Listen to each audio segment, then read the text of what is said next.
Kashmir news में एक अहम खबर इस वक्त की आपको और दे दें। पुलवामा में आम शहरी पर एक और हमला। लेतर पुलवामा में गैर मकामी कारपेंटर पर हमला हुआ है।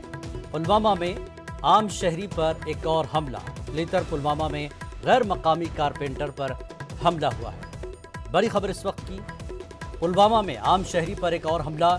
लेतर पुलवामा में गैर मकामी कारपेंटर पर हमला हुआ है। और कुछ देर पहले हमने आपको श्रीनगर के ईदगाह इलाके से भी खबर दी थी। मिलिटेंटों ने एक आम मकामी छाबड़ी फरोश को गोली मारकर हलाक कर दिया था। और खबर अब पुलवामा से आई है। पुलवामा में आम शहरी पर हमला हुआ है। लेतर पुलवामा में गैर मकामी कारपेंटर पर हमला हुआ है।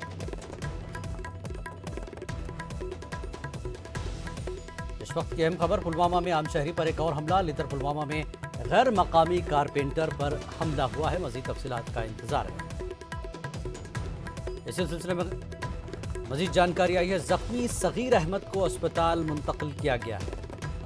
लेतर पुलवामा में जिस शख्स पर हमला हुआ है, सगीर अहमद नाम बताया जा रहा है। जख्मी सगीर अहमद को अस्पताल मुंतकिल किया गया। शदीद जख्मी हालत में अस्पताल ले जाया गया है। पुलवामा में आम शहरी पर एक और हमला। लेतर पुलवामा में गैर मकामी कारपेंटर पर हमला हुआ है जो जख्मी हो गया है।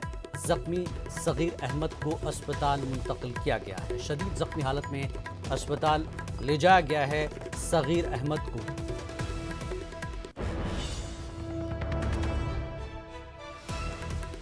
एक बार फिर आपको बता दें, पुलवामा में आम शहरी पर एक और हमला हुआ है। लेतर पुलवामा में गैर मकामी कारपेंटर पर यह हमला हुआ और जख्मी सगीर अहमद को अस्पताल मुंतकिल किया गया है। शदीद जख्मी हालत में सगीर अहमद को अस्पताल ले जाया गया है। यह वाक़या है लेतर पुलवामा का। लेतर पुलवामा में गैर मकामी कारपेंटर सगीर अहमद पर हमला हुआ है और शदीद जख्मी हालत में सगीर अहमद को अस्पताल मुंतकिल किया गया।